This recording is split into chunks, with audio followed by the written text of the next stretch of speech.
Derek, welcome. We're back on the porch. It's episode 23 of the Beyond the Curve DMX podcast. It was round 8 of the Florida MX series, hosted by Dade City. You and I were a sponsor of that. It was round 14 of Dade City Motocross series. It was round 9 of the Pro Motocross series, round 21 or 22 of however they're doing that count for the SMX. We had championships won. We had very, very hot motos.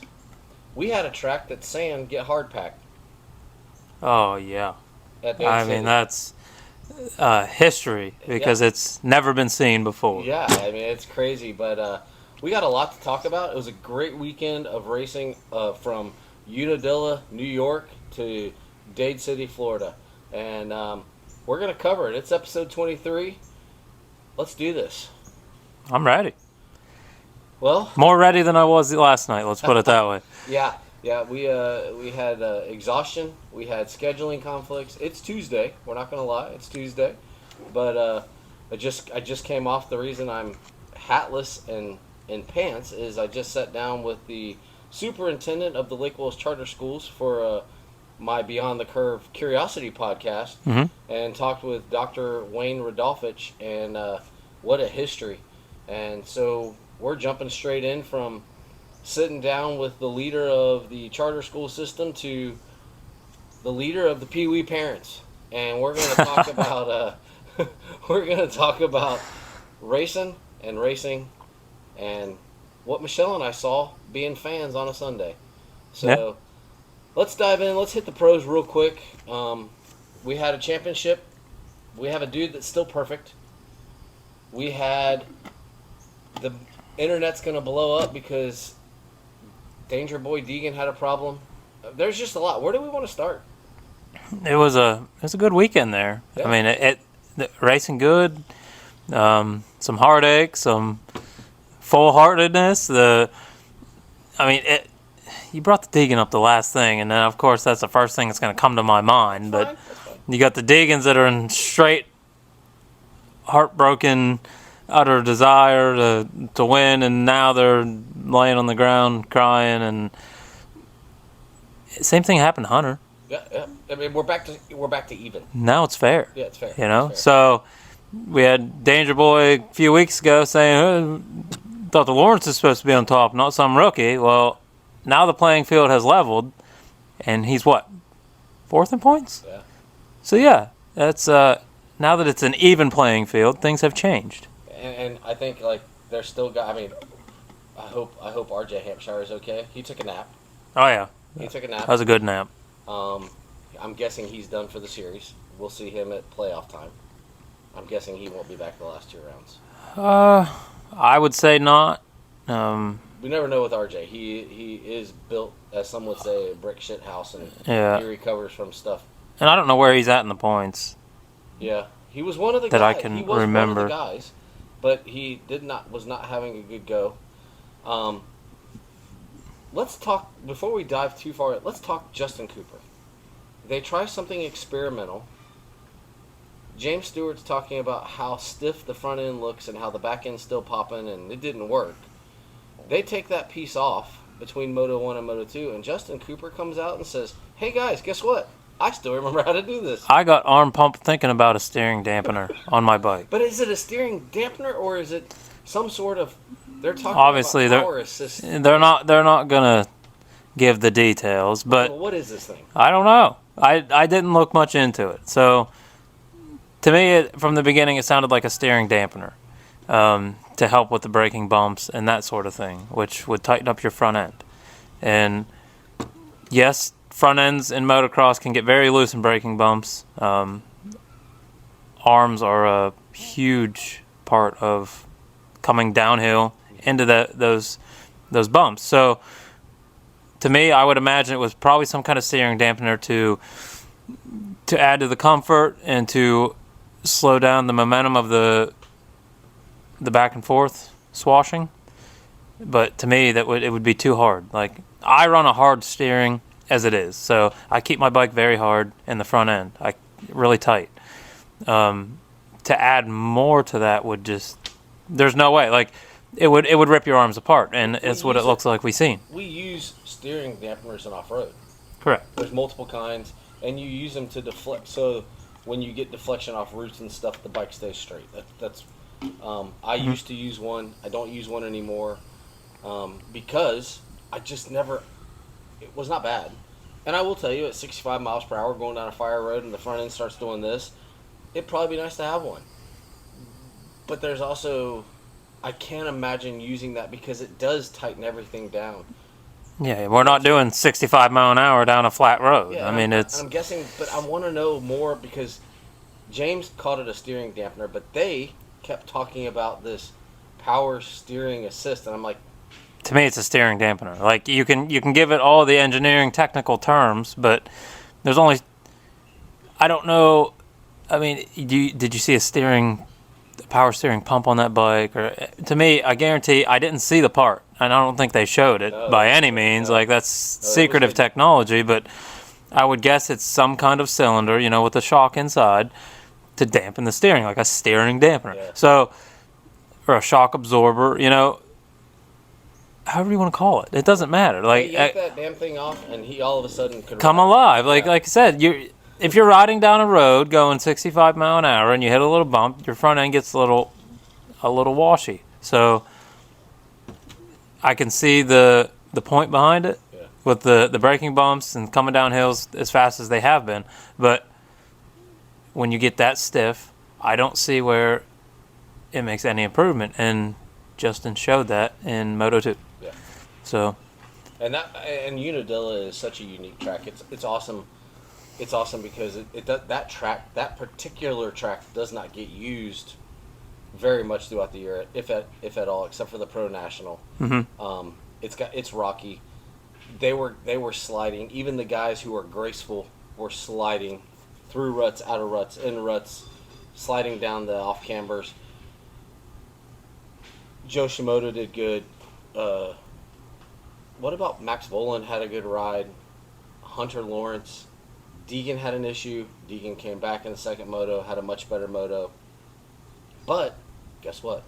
Hunter Lawrence still has the lead.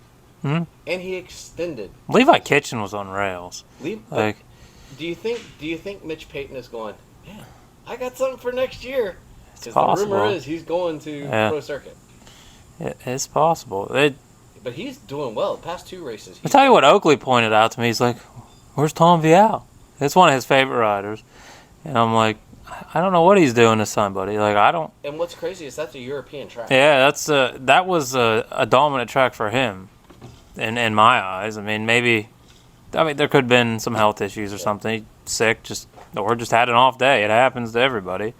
So, I'm not sure. But there was some good racing in that 250 class. The 250 class, honestly, they could have shown that moto on NBC at 3 o'clock, and it would have been like, oh, this is exciting. This is because they did a great job in the 450 race on NBC telling a story with nothing to show. But Jett, Hunter's got to figure out them starts.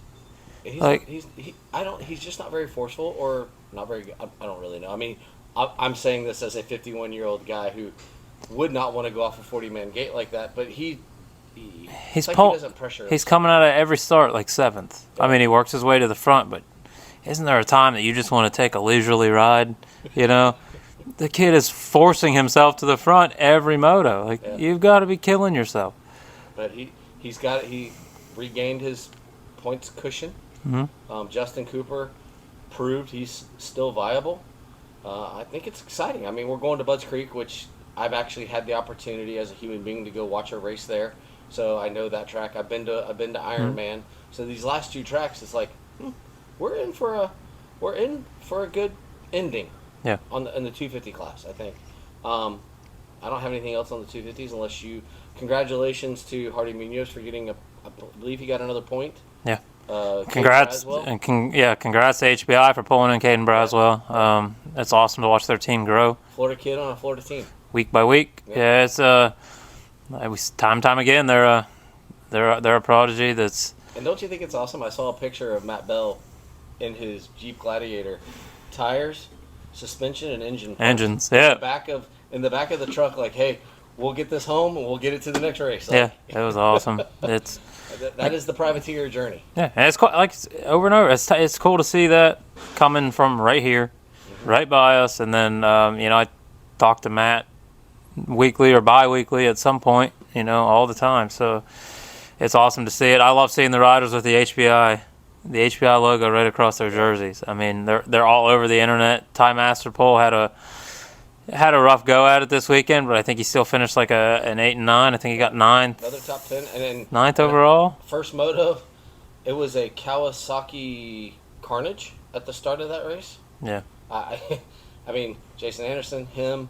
There was some other Kawasaki. It was like a train. Once they all started crashing, they just crashed. And honestly, Jason Anderson and Ty Masterpole both did an amazing. Ty was back there, and I'm like, and the sad thing is I picked Ty as my all-star, so I'm like watching. And I'm like, okay, he's in the 20s. Okay, he's 17th. Dude, you can get... Then he was like in 13th forever. And then all of a sudden, I kept saying, who is this guy that... There was a guy, a 434, and I'm like, Sealy, or not, it wasn't Sealy, it was... And I'm like, who is this guy? And finally, he passed him and got into the top 10, and I'm like, that's a ride. That's a ride. I don't care what the field... Because the field was actually more stacked this weekend from some of the Europeans that had come over. Yeah. It was... But great ride by the HBI rider, Ty Masterpool, to get back up into the top 10, both motos. Because he did not get his Ty Masterpool starts this weekend. No. One was a crash, and the other one was just kind of like mid-pack. It's an off weekend. Like I said, it happens. But got old Justin Barsha coming back. That didn't go well. Taking a clutch from him is the worst thing that they can do, because that boy is so clutch demanding that I knew that they were taking that thing off. I'm like, he's not going to finish this race. There is absolutely no way, and he didn't, because that clutch is everything to him. Yeah. I mean, he can ride without it. The kid is just ridiculous what he can do, but he's so demanding with a clutch that he almost has to have it, and it didn't end well. No, that's not his style. That is not his style. Some good rides. Dylan Ferrandis. I appreciated on his interview, Jason Thomas mentioned something about, it looks like you, and he says, thank you for noticing. Yes, we have made some changes, yeah. and it felt good, and you could see the disappointment of like, dude, I was coming, I had this, and he rode, man, he was on it. He was riding. He was hanging off the back. I'm like, told Michelle, I said, I can ride like none of these riders. But if I had to pick a style, Dylan Ferrandis' style would not be the one, because I would crash just trying to... I feel like a lot of us should model the style that Jett's showing. Whether that means we're fast or not, that style is going to get us not hurt. Yeah. And the way Dylan was riding was like, man, if I hit some of the edges that he was hitting and accelerate. Michelle says, I don't mean to be rude, but when he hit, there was like they would slide into this berm, accelerate out, and they were bouncing off of it. Michelle says, the bike would have gone to the right and you would have gone to the left. And I'm like, yep, you're not wrong. But we watch it and we're like in awe, but we don't really know how hard that is. The way they were riding that track was not easy. They're washing front ends and still accelerating. Well, some of them ruts, they're coming to dead stops just to get through them. It was interesting. It was a good race to watch. I actually enjoyed it. Like, even the 450 class, the racing, Sexton had his moment, had a chance. He hit pretty hard when he went down that time. Usually he's a graceful crasher. Yeah. That was not a graceful crash. He's got well at it, I guess you could say, but that wasn't graceful by any means. That was the front end. That was, I'm trying to get into a different line and just slide out. It wasn't an RJ Hampshire ragdoll, but he still ragdolled himself. It's crazy that there was a lot of angst in the first moto from multiple riders with the quality of riding from the back markers. Mm-hmm. I don't think these guys realize they're fussing about guys who are in the top 20. That's how far up they had made it. Yeah. Those guys are still racing, but there does need to probably be a little better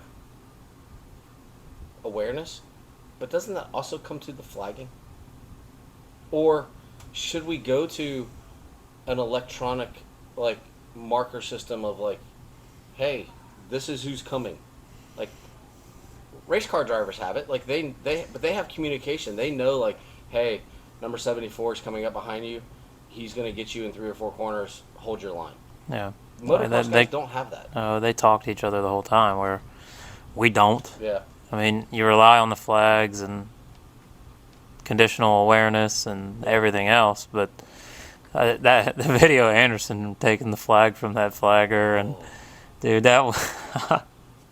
Anderson's known for some crazy stuff, but that was wild. And the fact, I guess this is where I look at, like, people look at Anderson and they see this low-key guy.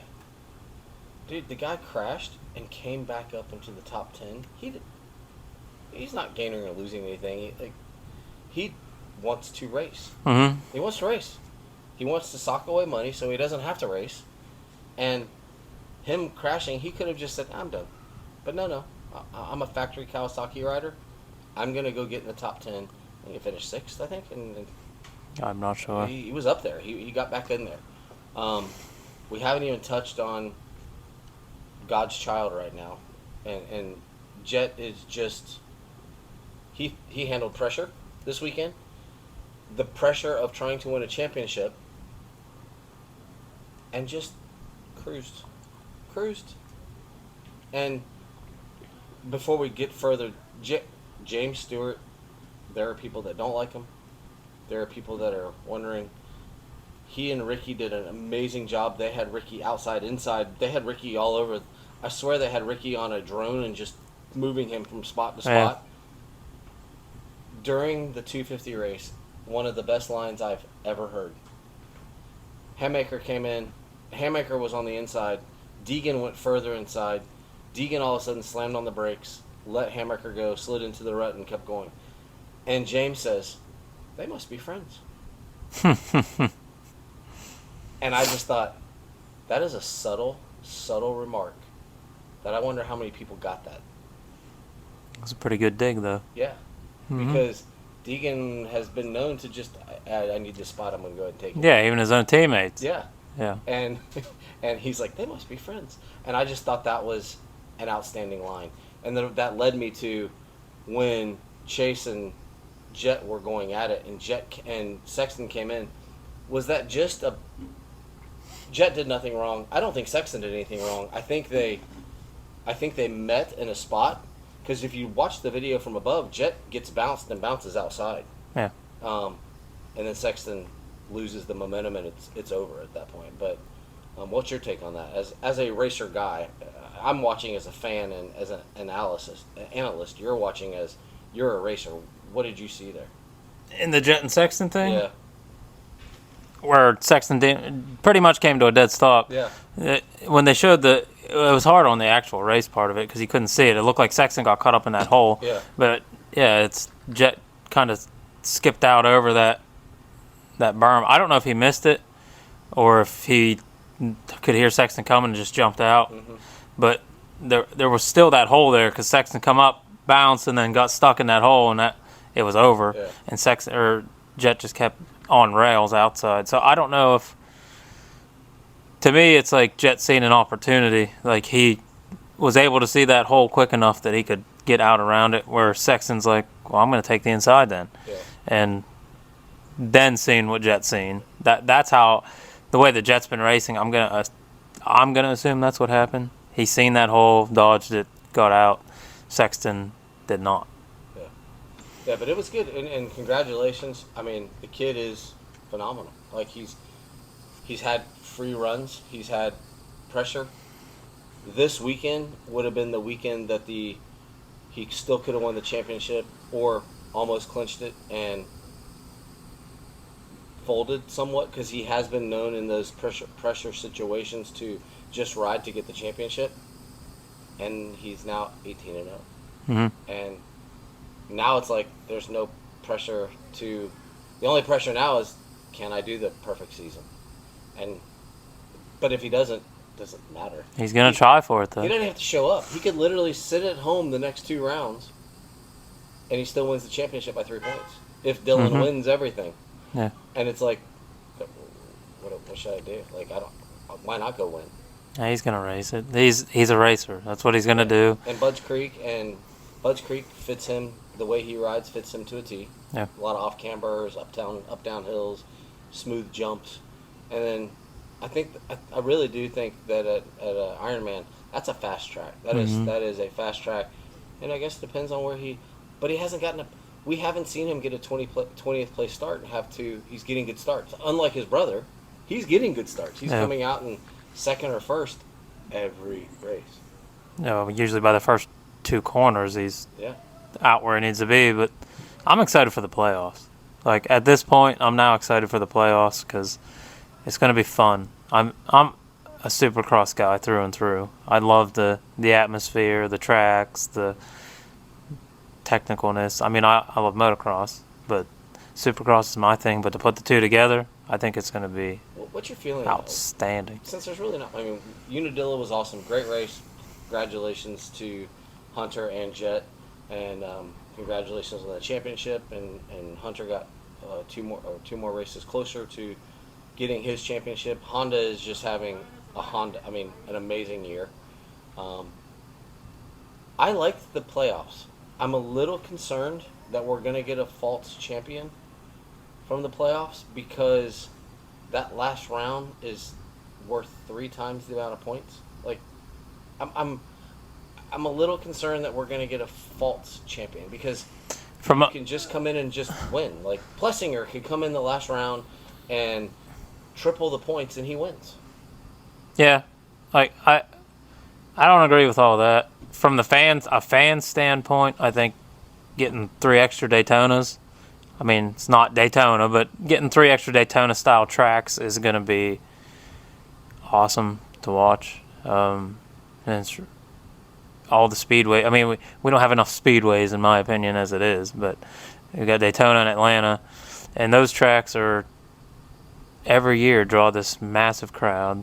And the atmosphere around those things is unbelievable. So from a fan standpoint, it's going to be awesome. From a rider standpoint or like a technical standpoint, I don't know how I feel about the ending. Yeah. It should be a full season. Like if it's literally a playoff, it should come down to the playoff championship of. Yeah, I don't have a problem. Like NASCAR, they give them bonus points throughout the season that they start the playoffs with, and then it's the playoffs, and if you win a race, you're in the next round. But there's no triple the points. Like literally, that last race is worth triple the points. I think I would have more of a problem with it if they would have, say, they took the Supercross championship away and they took the Motocross championship away, and that was literally the only championship. Then I might have an issue with it. But like, we still have our normal championships, and then we have this new thing that none of us really even know about yet. So until the first season's out of the way, I think it'll get highly critiqued. Are we going to have 3 different number 1 plates, though? Is there going to be a number 1 plate for the SMX series? Or is that just, like, does that guy run the number 1 plate all year? Like I said, they still got their same championships. So we're going to have Sexton with a number 1 in Supercross. We'll have Jett with a number 1 in motocross next year. Then I would guess if they're going to do this playoff thing again, which I don't think it's going to go anywhere. Yeah. It's got so much hype at this point. There's going to be a number 1 plate in that too. So I don't know. We'll see what happens this year. This is literally a test run of it. Yeah. So I think it's cool. They're going to some cool places. You talked about speedways. There's the new Nashville stadium that's going to be a $2.1 billion stadium, and someone commented, well, I guess we won't be going there again because like they can't get into the new Vegas stadium because how expensive it is. And, well, guess what? There's a Nashville Speedway that's been resurrected. Well, there we go. They want to go to Nashville, there's a Speedway, and that could be another place for them to go to. Bring on Daytona too. You know? It's too hot. It's too hot. This weekend was too hot. It was hot, but. Well, motocross, pro motocross. I think we covered it. You got anything else on that side? No. It was typical pro motocross. We come out with a champion as expected. So. And good racing. And nothing new. Good crowd. My goodness gracious, what a crowd at Unadilla. What a crowd. Network TV, great crowd, great broadcasting. I'm going to tell you right now, the network, I know I talked with our friend Kevin, and he's like, nah, they won't be making any changes. I'm telling you, NBC is flirting with stuff for this Feld side of things on the Supercross. They are flirting with things we're going to see, and I may be wrong. I'll put it out there. I don't think it's a hot take. I think there's going to be changes to the broadcast for Supercross this year. Well, we are, what, 5 months and counting? Yep, and I'll just say it. I just think... I think there's a lot that's going to happen in the next 5 months. We're going to see something different because they have put too much effort into they have Ricky and James doing things that are not their norm. They have James doing read-ins on the other shows that are happening. They've got Ricky analyzing, breaking down point by point, and it's like they're doing things that they don't normally do. And I just think we're going to see... Yeah. Are they doing that, or are they just, televisionizing these guys? Yeah, or, maybe. just... Yeah.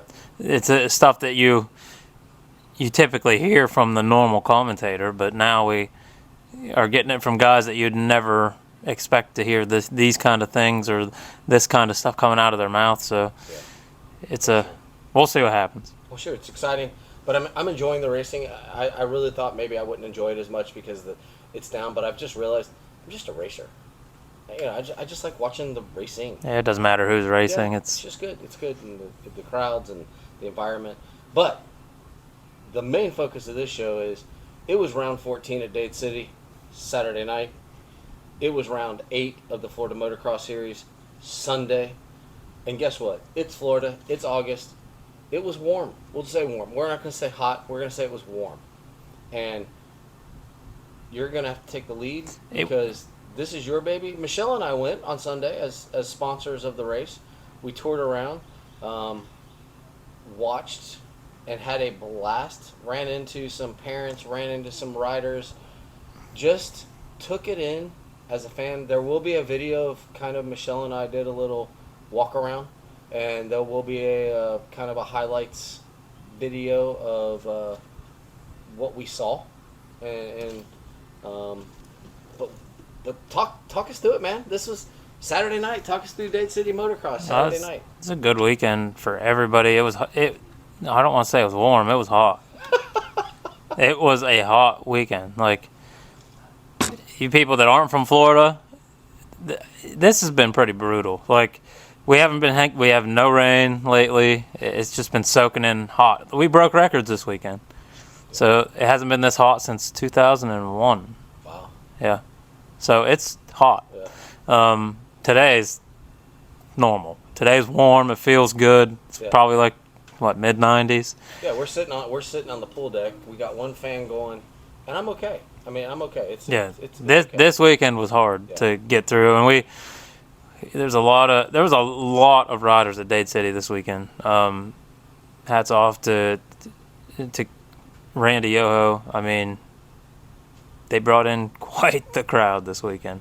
And before we get too far in depth, there was a tragedy at Dade City. Yeah, I was going to get there. Racing goes on. Yeah. Racing goes on.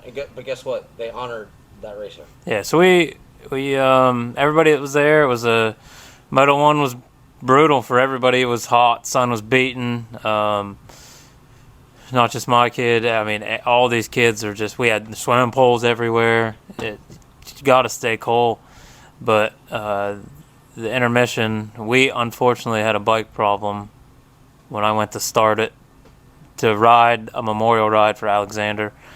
He's an 11-year-old boy who passed away at Dade City in the extended track practice a couple Sundays ago. So they did a memorial ride for him, which was awesome. There was a great turnout. It was really nice to see. The dad was supposed to come and ride the bike, but he just couldn't do it, which is very understandable. Yeah.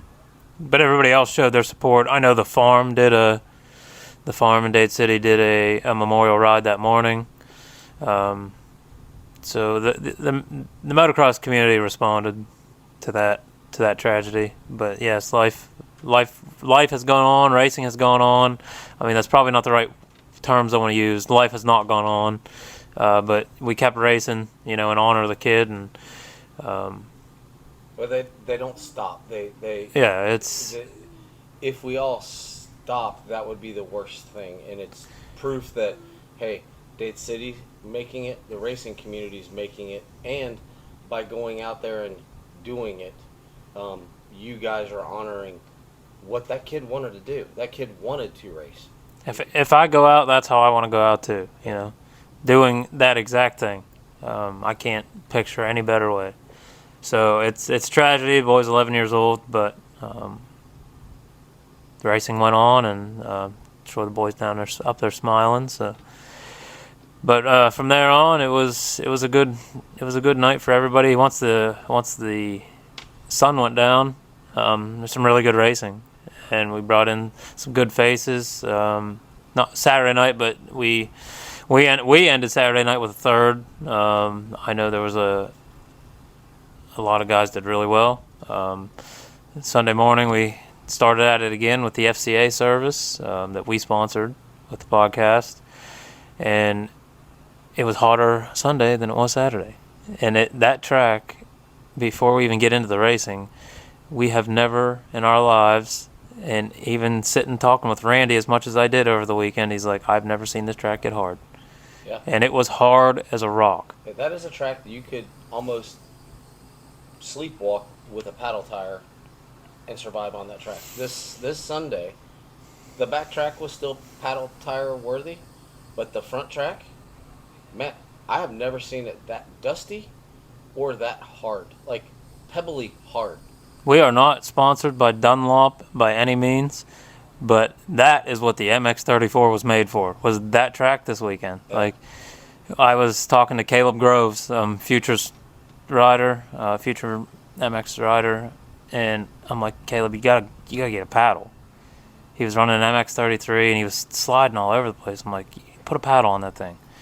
I'm glad he didn't, because the back section, it would have been perfect, Yeah. but the front, it literally got so hard that I don't know that it would have grabbed. Unless you stayed in those berms, that you were done. And I saw some creative lines being created because of the slippiness of the track, the slipperiness of the track. But I've been to Dade City since the late '90s. Nighttime, daytime, you name it, practices, watching, just being a fan. And honestly, I was like, Michelle and I looked at one another and thought, I've never seen this. And for Randy to say that too, I don't feel far off saying that. I've just never seen the track. Yeah, it's a lot. A lot of people were saying that. I mean, it was an exciting day though. Chad Reed was out there racing. His kids were racing. The heat got to everybody though. Like, it was, you could see the mistakes, the exhaustion just you going into the second lap of every moto. Kids were just beat. I mean, everybody was beat. So, but it was a good day. It was a really good day. No serious injuries this weekend that I can think of. It was great turnout. Yeah. With as hot as it was, and I know there were some guys and young ladies that did not make the call on the second motos. And that's something I want to talk about too but we'll dive into that. But great, I mean, Michelle and I had to park outside the facility to come in on Sunday. Yeah, Saturday was insane. And you were telling us how much it was even Saturday was full. And honestly, as hot as it was, it's Florida motocross in the summer. Watching families do it, and we saw y'all have the setup of, you have an air-conditioned trailer and the kids had pools, and I saw parents with just easy ups and fans, and I took a video of a generator working so hard it was dancing. Mm-hmm. But everybody kind of had their own way. But I'm gonna give a shout out. There was a dude, it was 100 degrees, and there was a dude under his easy up grilling, and I'm like, dude, this is lunch meat time. Like, what are we grilling? It's hot and you're grilling. Nope. So congratulations to you, man. Like, that dude really wanted whatever he was cooking badly. Oh, but the drive is just, I mean, it overcomes you. It doesn't matter how hot it is, how cold it is. I've raced in snow before, This is probably the hottest that we've raced in, Yeah. I would say. maybe it's just from being out in it all day Saturday. Come Sunday, I was so brutally hot that it didn't matter. But No, it was hot, and it wasn't. it was The just breeze. like There was a slight breeze, but the breeze wasn't enough to cool you. It was just. it was just breeze. like hot, still air. Really, it was rough. And then between running out there and helping kids up, and you run one side of that track to the other, that's enough to take it out of you as it is. Which, by the way, I do want to touch on. 50 parents. If you're going to be a 50 parent, you better start training. Because once the gate drops, they need to have a second gate drop. Because I literally pan my camera, watch the little kids, and then I come back and I watch the parents run. And I'm like, some of them choose their spot because that's as far as they can go. And I'm not making fun of anybody. I'm just saying, No, it's if you want to be a 50 parent, you need to start putting in the work, because some of you only made it to the first corner, and you need to try to get to like the third or fourth corner. I still think this has a big part of it. I was 30 pounds heavier before we started this motocross season. And Brianna yells at me every week. She's like, "You're going down to nothing." I run this track constantly. Yeah. You know, I run every track constantly. It not just our kid. It's all these kids need help. They're 4 to 6 years old. They might be able to get the bike up, but most of them aren't getting it started. Yeah. You know, so there's a lot of running. It's exhausting, but it's worth it. As a fan, sitting on watching, we were in the shade watching. It's entertaining. I mean, the little kids are also entertaining. The lollipops bouncing around. Oh yeah. But the parents are just as entertaining. And I'm not digging on it. It's actually fun. It's Yeah. just it's like that's the second race. Malcolm Stewart will tell you, like, the PW50 class is and will always be his favorite class. Like at Loretta's, anywhere he goes, PW50 class is where it's at. Sometimes I totally disagree, but you work on those things long enough, and then you start to second guess what the hell you're doing in life. But there was some good racing. They utilized, minus the Pee-wee 50s and the PW 50s, and they utilized the big track this weekend. And boy, does that change what Dade City is. Yeah, it turns it into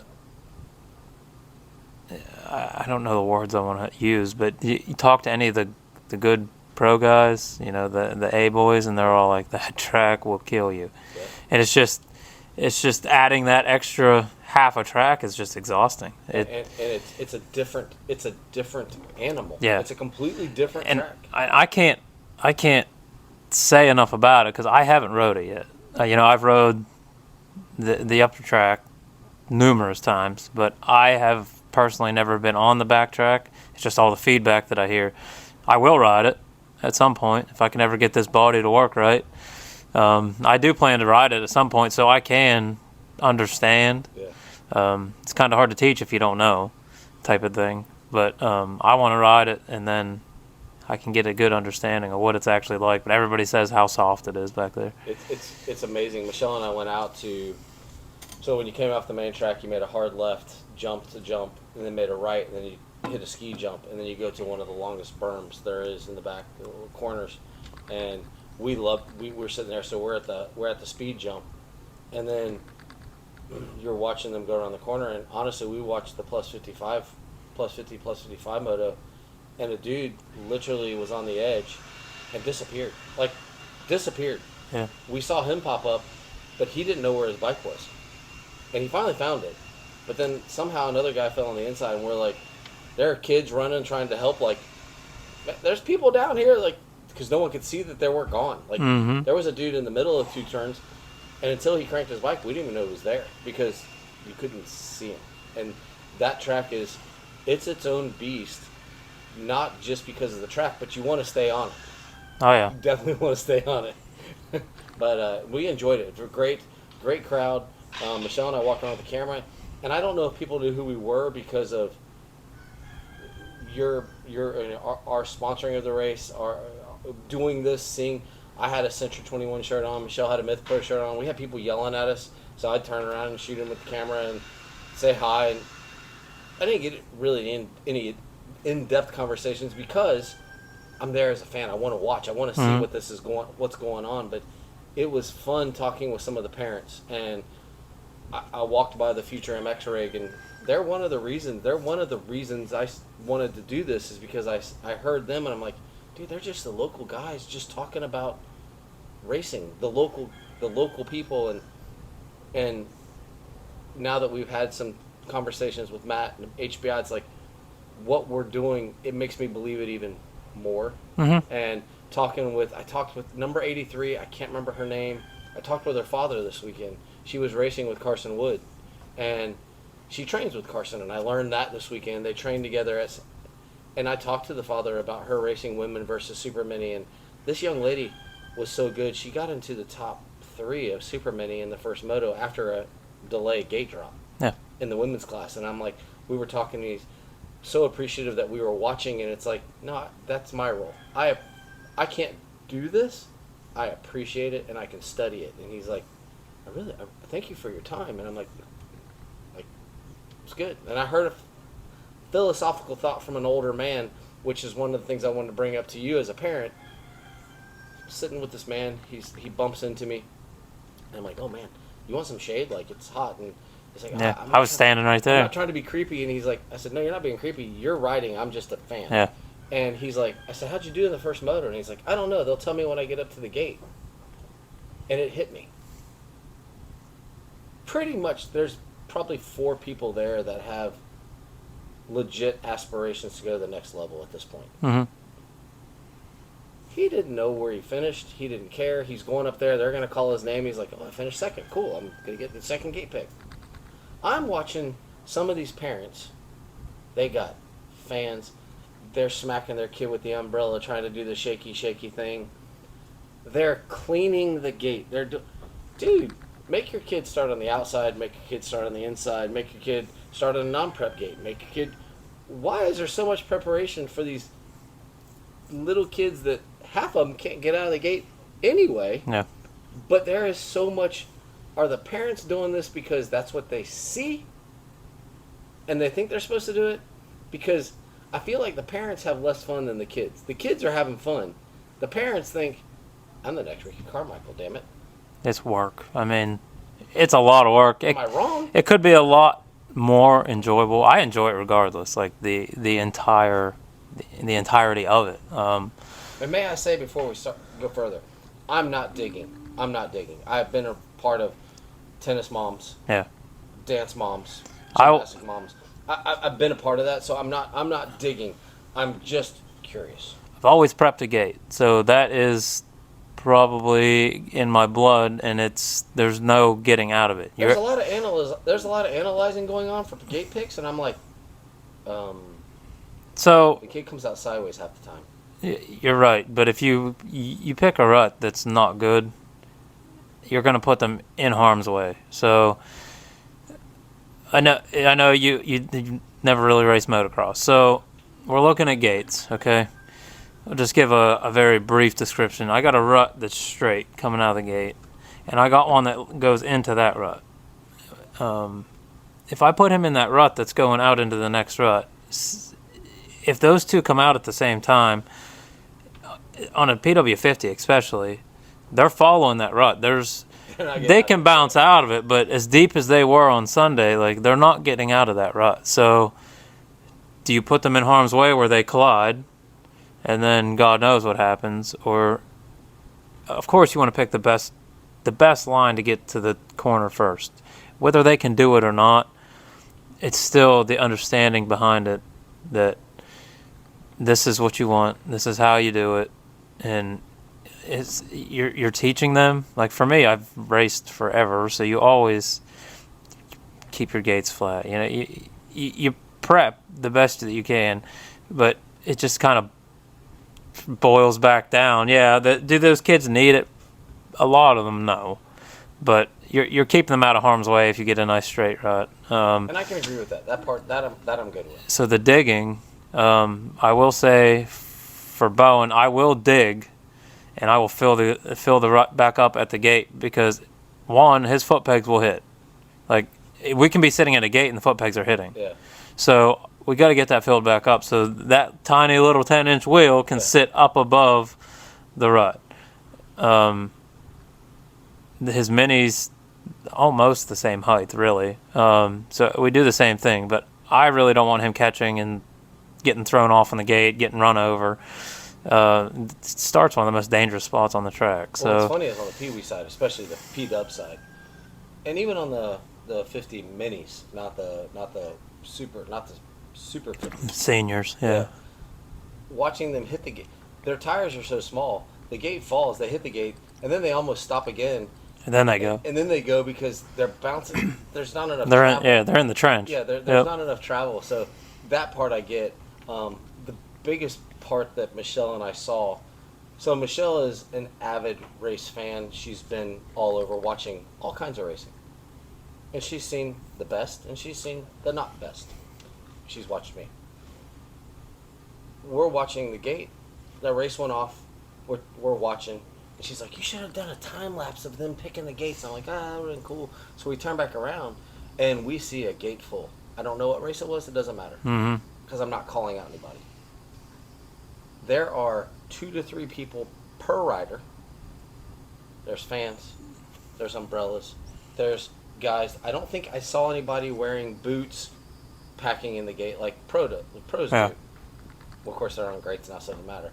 But I'm watching, and I'm like, Michelle says, "Ooh, this is gonna be a good one. This must be a good class," because there were 2 to 3 people per rider on the gate, and I'm like, "Dang, this must be like the real deal." The real deal next step. Like, I'm thinking super minis. Like, they know this is where the contracts get signed. Yeah. It was not. It was not. That's honestly where you see that the most. And then Michelle and I both went, okay, why? Because that's what you think you're supposed...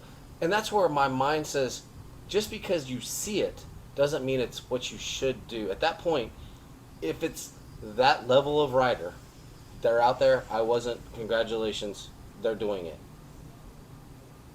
Make your kid learn from that experience. Don't handicap them by thinking, well, everybody's doing it, so we must do it. See, and I that's where Michelle and I were like, because we were pumped. I thought we're about to see it go down. Nope. And it was not going down. No, well, yes, they went down. Yeah, it's usually those kind of classes where you see that. Like, I am the only one that goes up with our kid, usually. This weekend, my mom did come up because she took the umbrella when we were done. Like, anything to block that heat, the best that we can when they're in full gear. And I'm okay with the umbrella. Yeah. I'm actually I was okay with the fans too. I'm not okay with the bouncing it back and forth because you hit everybody around you. You need a 30-foot radius if you're doing that crap. We did bring a little fan up for him, just a little handheld thing, but you're not going to see me shaking an umbrella up and down. I'm good with that because it was hot. Actually, we were impressed. One of the dudes, we were sitting there and I'm like, there's a Jett somewhere around here, and I look over. Leaf blowers. Had a turbine, like a turbine fan thing, and I'm like, it sounds like a jet engine going. So in the PW50 class, there's a family beside us. I'm guessing a guy and a son and maybe an older brother. Doesn't matter, but he had a big DeWalt leaf blower, and it had like a fan attachment on it, and he was blowing his son. He was far left on the gate. We were the next gate over. There was like 2 gates in between us that separated us because those 2 gates were just gnarly deep. Yeah. And he was blowing his son like from the left side towards us, and I'm like, dude, don't stop.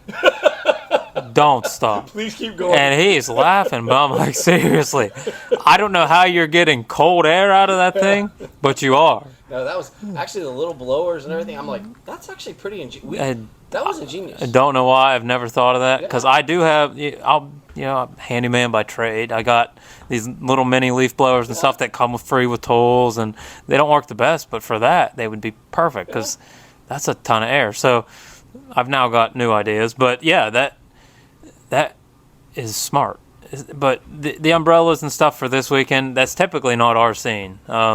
If the sun's beating, if we got high index ratings, I'm getting that out there because I don't want him overheating out there and passing out.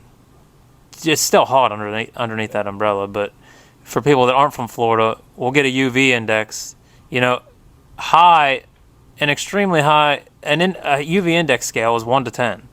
And there's days in Florida we see it at 11 or 12.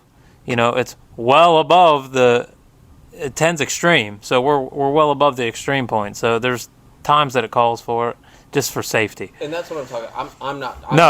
I'm not digging on the umbrellas. I'm not digging on the fans. Actually, a lot of times the umbrella, if you don't have it high enough, you end up trapping the heat.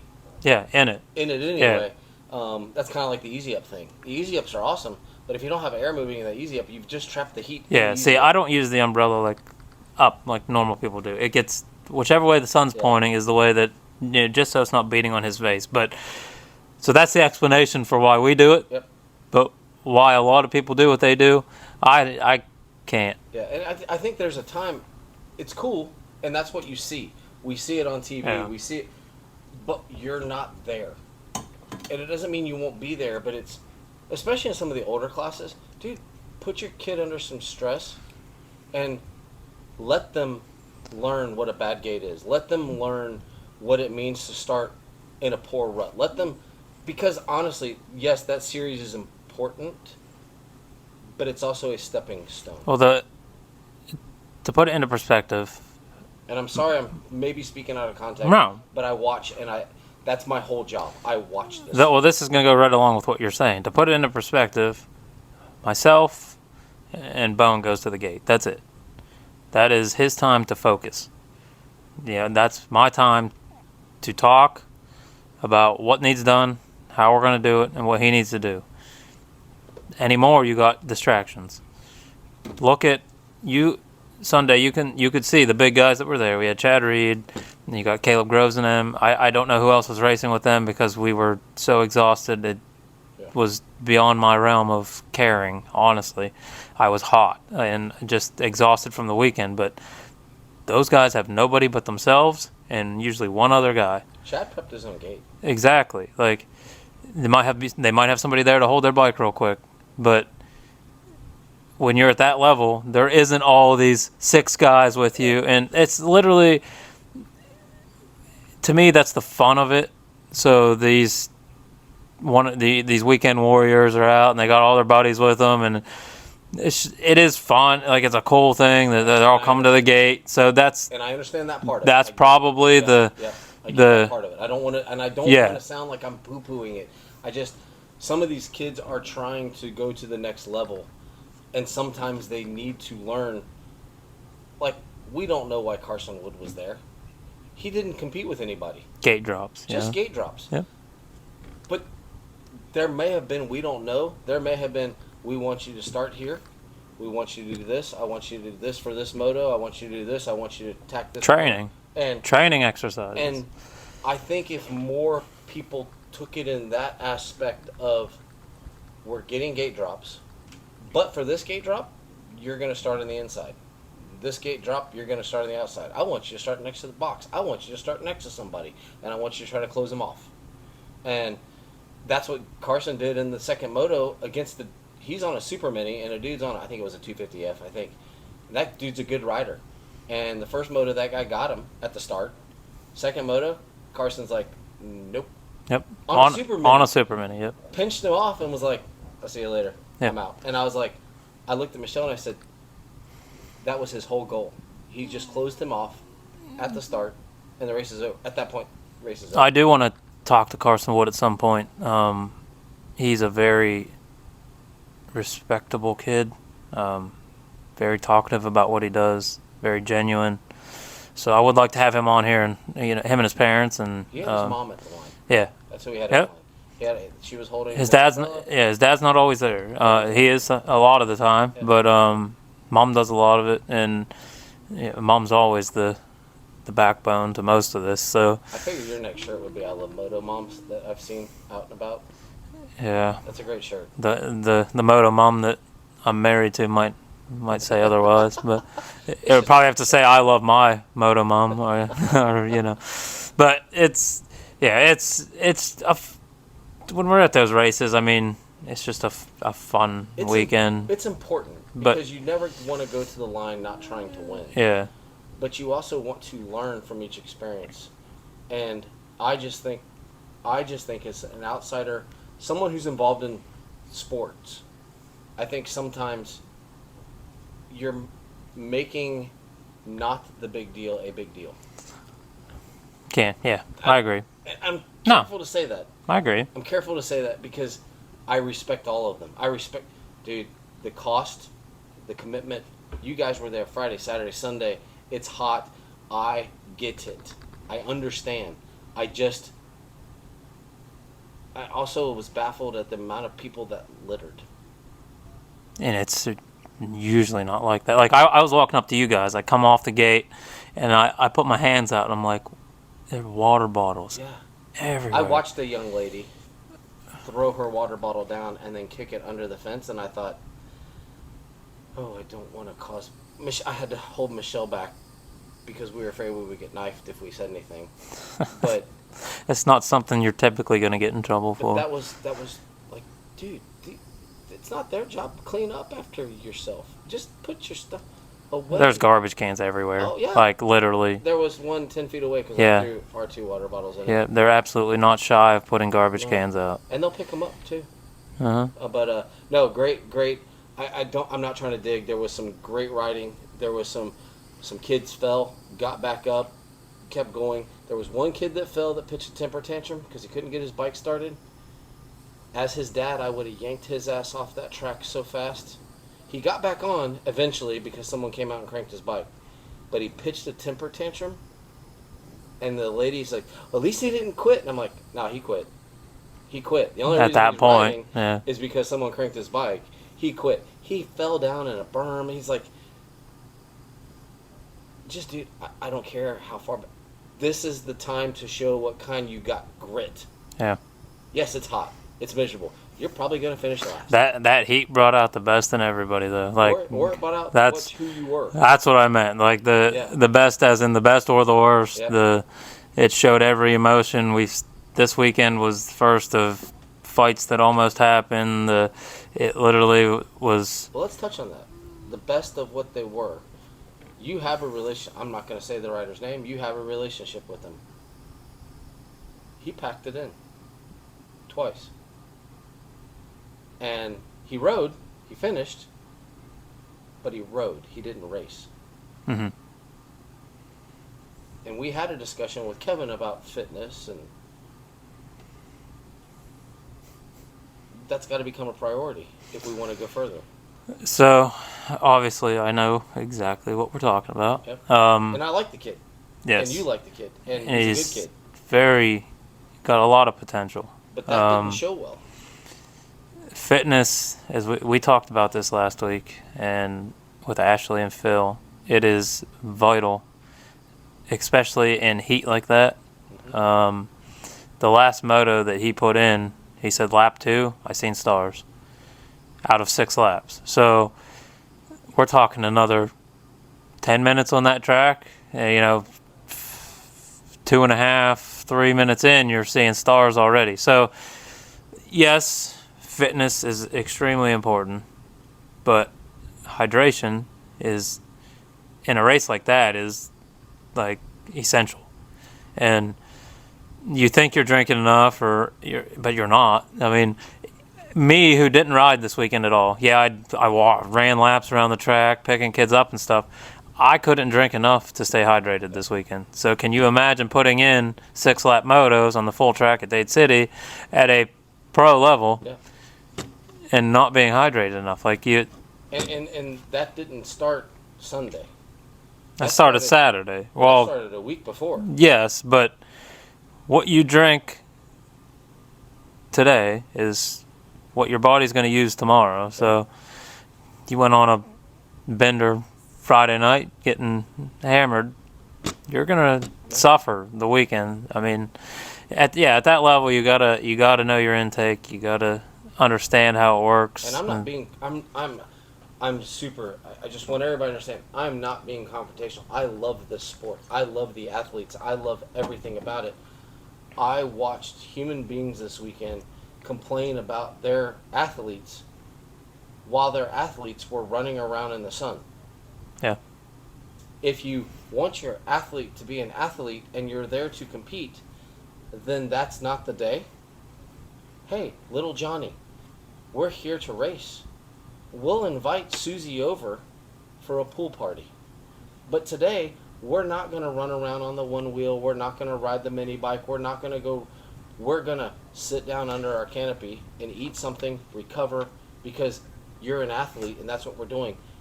And I listen to the parents complain about little Timmy not performing, and it's like, well, you're not making him perform. Our kids, not just ours, everybody in our wheelhouse, our said motocross family, our kids go in, or they come off the track, they get undressed, they're in the AC, they cool down, they get something to eat, especially at those temperatures. Yeah. Like, you don't understand what you're doing to your child, letting them get off that bike and go out there and run, and then putting them back on that bike. You eat, you drink. If you're not hungry because it's that hot, like I didn't eat much either, and I am guilty of that through and through. It's hard on me, I get it, but we try to push that. You will drink something because you have to drink. If you want to, we set poles up, and we drain them twice a day to get cold water back in them. They want to go out and play in the pool for a little bit, that's fine, because that is enough to cool you back down. Just don't go out there and act like idiots. But there's a lot of kids, like, they come off the bike, they're on a stay stick, they're running around, they're up the sandbox, they're doing laps, and then you want them to go out there and you want to yell at them because they're not riding well. But we're supposed to be having fun. I understand. Then don't get mad at them because they're not doing what you think you want them to do. I'm good. I had a daughter that was in the horse world.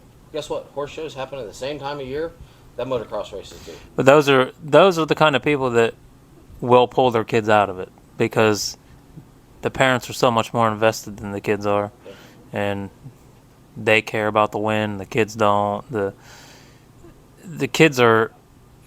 Our kids are making friends there. So do they want to go play with their friends? Yes. But you got to do it smartly because, one, you're going to get your kid hurt. Like, you send your kid out there underhydrated, no energy, in that heat, and... There was a kid cramping. A kid shouldn't cramp. No. There was a kid cramping who pulled off the track and was cramping. And he got... Whoever was telling him said, get back out there. He came back, he did one more lap, and he's like, I can't do it. And it's like, there is no way in hell. I'm sorry. There is no way in hell in a 4-lap race that you should cramp. Like, what happened from... What did you do the hour you had to wait? Well, what didn't you do? Why are you cramping? There's no way. I'm sorry. I'm just being real. If you're doing the correct things, that shouldn't happen. No. Now, there could be a time where, in like heat like that, where it didn't matter what you did. If you're pushing too hard, that's gonna more than likely you're gonna, not mention names, see stars. Yeah. Before you start cramping up. But yeah, you cramp up. If my kid comes up, tells me he's cramping up in that heat, you're getting off the track because you're going to get hit, and we're not doing that. It's not worth that. And the reason I brought up Brianna is she was one of those that wouldn't eat. Yeah. She didn't like to drink. She was on the horse. She may do 16 classes a day. Yeah. And she was working with other horses, and we couldn't get her when she was little. We couldn't get her to eat. Finally, she liked plain Lay's potato chips. The shittiest thing you can give but guess what? I got salt in her, and I got carbs in her. Mm-hmm. And then we found out she liked some sort of Gatorade, and occasionally she would drink a Sprite, and she could get her to drink. Well, once we got her to drink that stuff, then she would drink water. So now, at 21 years old, I don't worry about her at shows anymore because she's learned I have to put this amount of food in my body, I have to drink this amount, and she does it. And it was a learned process. I'm not saying I expect the parents to nail it now. I expect the parents to, well, little Timmy doesn't want to eat. Just I don't give a shit that Timmy doesn't want to eat. Responsibility. Give him a hot dog. Does he like hot dogs? Give him a hot dog with some ketchup. Yes, there's a little sugar. You get some nitrates. It's okay. You're putting. It's got to be something. Yeah, it's got to be something Give because him something. And not a lollipop. Give him something. Food. Yeah. Give him a potato chip. Yes, it's carbs, but guess what? For those 10-minute races, 15-minute races, those carbs, he's going to burn them off. He's going to have the energy, and then you're going to have to refeed him again. But guess what? You got him through. Yeah. Triathletes drink flat Coke because it's instant energy. You need to get the kid rehydrated and energy. Don't say, he wasn't hungry. I don't care. Yeah. you're causing harm to The body's hungry. Yes. Yeah. I struggled with that for a long time when I was racing. The nerves. I've always had like nerve issues, and I Sound like MJ. didn't want to eat, Yeah. and I would struggle because I could get through it, but the arm pump's there, the body does start cramping up, and by the time you're done. Yeah. But so I spent like a whole season struggling with it. I would try to eat something, and then I would just feel sick, and I would get sick, and then anything that you put into you literally came back out, and it was a battle. It took a long time, but now I don't race, but even when I do ride, I'll eat before I ride. It doesn't feel the best, but you don't notice the sickness when you're out there. Yeah. Because your body's then using it. Well, adrenaline has an amazing thing of shutting the body Yeah, down too. it's hard as a kid to understand how. I mean, a kid will never understand how that works, but as a parent, you need to understand how that works, especially if you're trying to push your kid to another level without understanding the level that they're on. And guess I guess. what? I know I'm a nobody. I get that. You don't want to listen to me. It's fine. I'm cool. There's Ashley and Phil Harris. There's Troll Training. There's Coach Rob. You name it. Yeah. There are. Heck, I don't care if they're in the motocross world. Go to your local gym and talk to a nutritionist. Find somebody. Find somebody and ask the advice, and then build it around your kid. There's no trainer that was going to tell my daughter to eat Lay's plain potato chips, but because of my years of experience, we figured out if I can get that in her, I'm getting some salt, I'm getting some carbs, we're getting something that's going to make her thirsty. Mm-hmm. She's going to drink, and lo and behold, she's made it to 21, and she's okay. Yeah. And we never had a problem because that's what she wanted to do. She, not mom and dad. Yeah. I didn't want to be there. Kind of like, it's hot. It's hot. Not only am I trying to keep a horse alive, I'm trying to keep her alive. I don't want to be there. Yeah. At least with the motorcycle, yes, you got to keep them running. But you put it up on the stand, and you don't have to worry if it's eating hay and drinking water. You got two things you got to try to keep alive. You got to focus on your kid. Guess what, man? Have your Trulies, drink your Bud Light, enjoy yourself. It's fantastic. It's all good. Don't. But I saw a lot of that this weekend, and it's sad. It's sad. It's sad. There's such a cool event happening, but some of y'all talk what you want, and I'm watching. Yeah. And I don't see it. Well, hopefully, like I said, they get the education, and some of them they just don't. And like I said, those are the ones that they get pulled out of the sport, and Come off a little hard there. Sometimes people need to hear it the hard way. Honestly, how do you get through somebody's head when you try to give them advice, but they don't take advice? And I mean, it is what it is. There's nothing that we can do about it. We do the right things. You try to educate everybody you can, and I guess we'll leave it at that. But Michelle and I had a great time. We appreciate you guys, the hospitality. We had awesome. I mean, I love watching amateur riders ride. I don't care if it's BMX. I don't care if it's motocross. Mm-hmm. It's just fun. Go-kart racing. I don't care. Watching kids. We were amazed. These little kids, 4 to 8 years old, and watching these kids on the 65s clearing the tabletop. And I'm like, Yep. These kids are just yanking it and just full send. And it's Full like, send. how cool is that? That you've taught your kid that he has enough control. He barely has learned to pull up his pants and zip his zipper and sit in the classroom. But he's learned to hit a corner, come out of the corner, lean back, and full send. And it's like, that is so awesome. And I get this, and this isn't just talking about myself or our kids, but I get this question all the time. Like, how old is your kid? 5 years old. He races dirt bikes. Yes, races dirt bikes. So, you're crazy. I get that all the time. So, they're like, 5 years old, they can... I get a lot of people that... I remember when I was 5 years old, and I could barely do anything. Yeah, well, these kids are a different breed of child. Yeah. They really are. And it prepares them so much for life. Like, this sport literally gives them more maturity than your average child. And I just did a post last night on Facebook. You probably looked at it. Like I said, this is what my child said, but this is maybe what some other parents need to hear. our child looked at us after racing Saturday in that brutal heat. Come home in the third place, happy. You know, his KTM mini class, he's not doing well in that class because he's not got that bike figured out yet, which is fine. I don't push that bike because he's going to get hurt. So he thinks he did well, and that's all that matters. And I said, let's get you undressed. We're going to calm down. Got to get something to eat. We're going to go to bed. Well, why? I'm like, because you're racing again tomorrow. We're waking up, we're racing. He's like, I'm racing tomorrow? Yes, you're racing tomorrow. And he got that smile. He's like, I just love racing my dirt bike. And I don't think parents listen to that. Like, they're in it for themselves. I see a lot of them are so in it for themselves, but get some feedback from your child. Like, everybody asks those questions, and I said on my post, like, that's why we do it. Yeah. Right there is exactly why we do it. We have so much invested in this right now that he could pull out tomorrow, and I don't regret one single ounce of it. Those bikes can be sold. We might lose a little bit of money. The money lost is nothing compared to just the knowledge alone that he's gained as a human. So, and the physical response, like the kid knows his body more than ever, you know, just hands-on motions, everything. So listen to your child. Just ask them why they like racing. Ask them questions instead of, why didn't you hit that corner right? You know, why didn't you jump that? You know, what happened? Ask them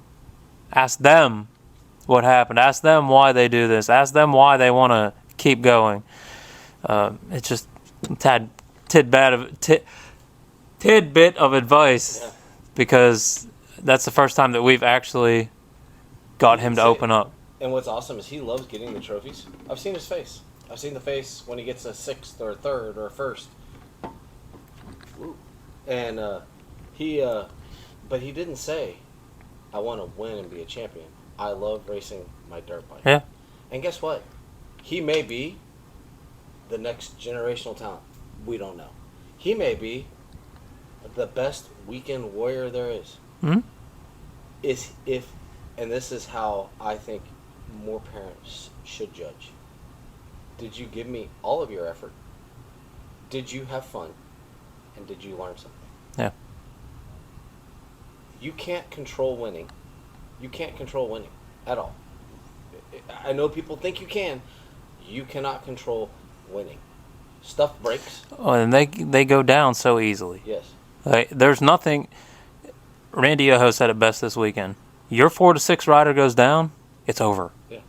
There's no making it up. There's no Jett Lawrence coming from behind and passing everybody in the class in a 4-lap moto. Yeah. They're done. Like, I will say, our kid has went down from 2nd and come the whole way back in that 4-lap moto, which is astonishing. It is, but that's not typical. Yeah. And he can't do that every race. Like, there's times that bike won't start right away. Every factor has to be perfect for him to get back on that bike, and he has to know every line at 5 years old that he took to get back to that point in order for that to happen. That's not typical. And guess what they're thinking about 5? There was a kid a couple years ago. He was a Dade City little kid, and his dad GoPro'd him. And the kid had a microphone. And they're talking random stuff. Oh my God, he comes over and jumping and goes, oh, that's Susie. Ooh, oh, look, I'm going, don't watch Supercross. Oh, look at this corner. And then he's talking about, oh, look at here. Oh, I need to go to the outside. Why did I go to the outside this time? And, holy crap, he's got a red balloon. Yeah, and they're not, I took this line this time, I'm coming here. If you watch most of them, they don't take the same line for 4 laps in a straight. They are all over the place. Sometimes they're gonna chase the kid in front of them and just not pass them because their nerves. I mean, they get scared. They're 5 freaking years old. They can't ride a bicycle that fast, let alone a dirt bike that's, to them, is absolutely hauling ass. You can't wrap around what they think, because I guarantee you at 5 years old you weren't doing that. No, you were thinking about peeing in the dirt and playing with cars. Learn something. Did they give you your best, and did they have fun? Yeah. And guess what?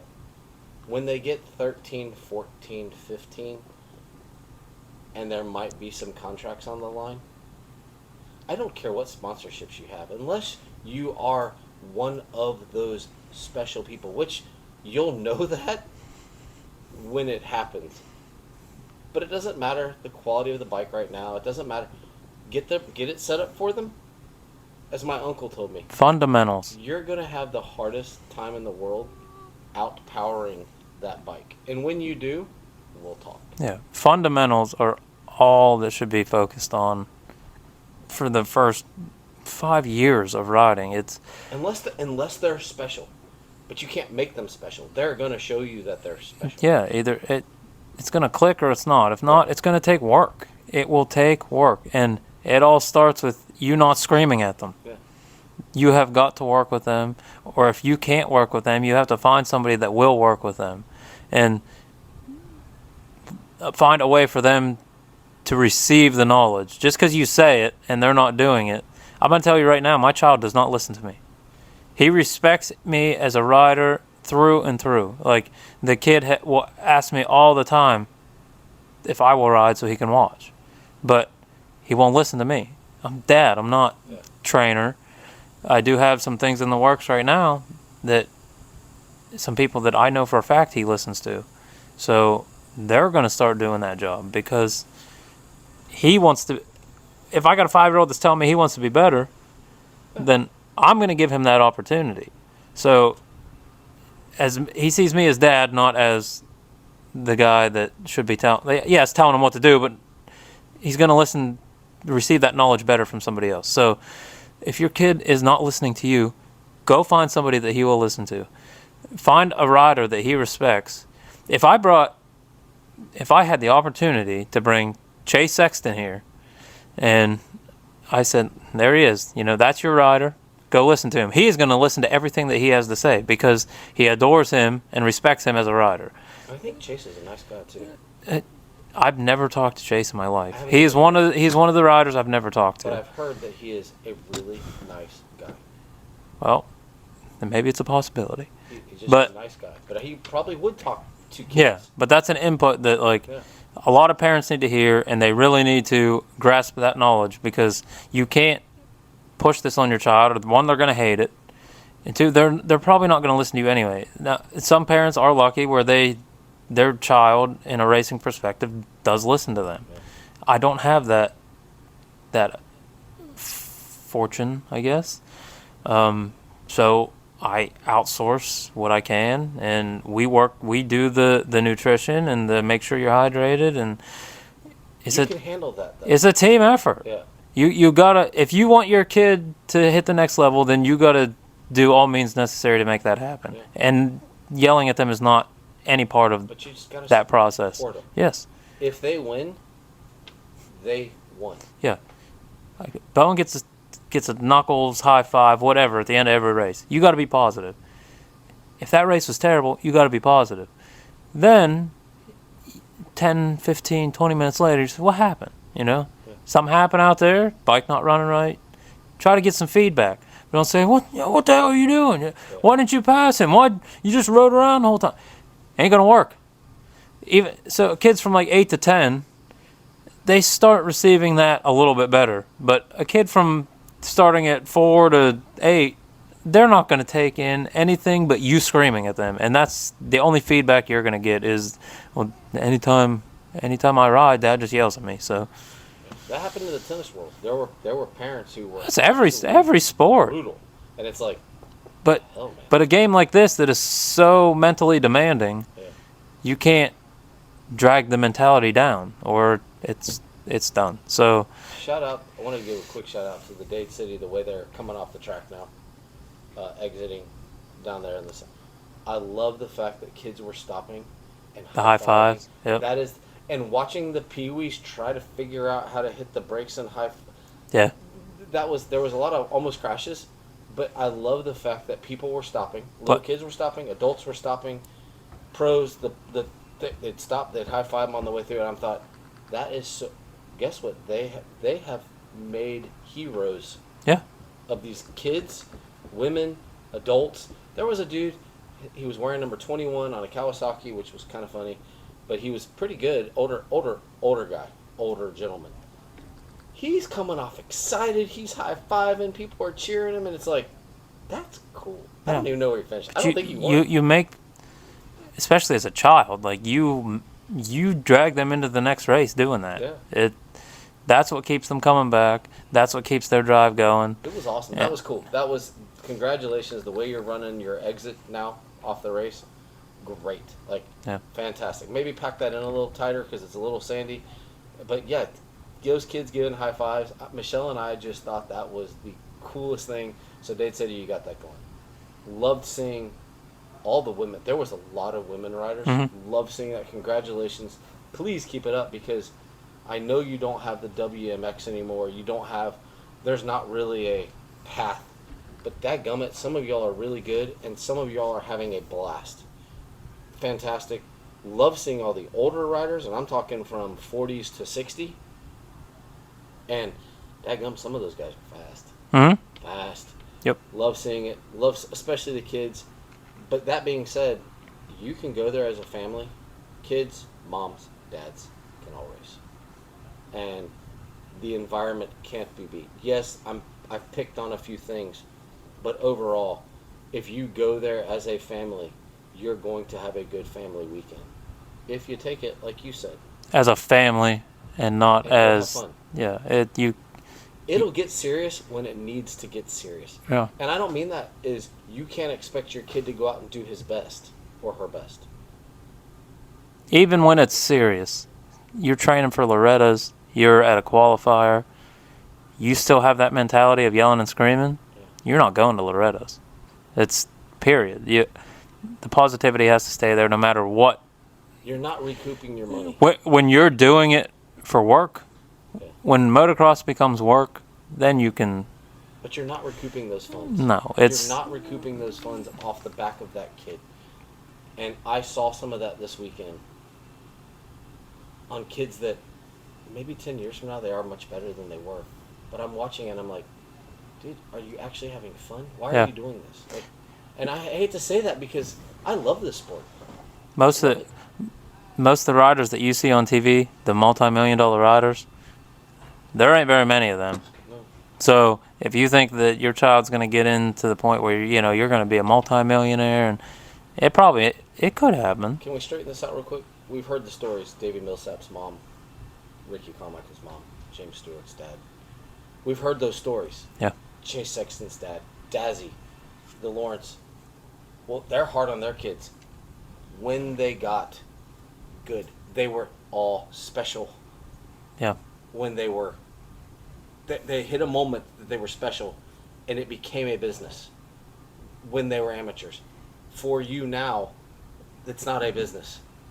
That not you. If you're at the point that you literally just sold your house, you sold everything that you own to chase this, then you can do that. Yeah.